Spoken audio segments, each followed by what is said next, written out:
ఒక్కటయ్యే వేళన వైభోగం కళ్యాణం కమనీయం ఈ రెండు మనసులే రమణీయం ముడే ముళ్ళట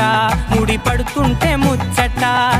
నాలుగు దిక్కుల కంట చూడ ముచ్చటైన వేడుకంట ఆ పంచభూతాల తోడుగా ప్రేమ పంచుకొనే పండగంట ఆరరుగల నిండుగా ఇది నూరెళ్ళ పచ్చని పంట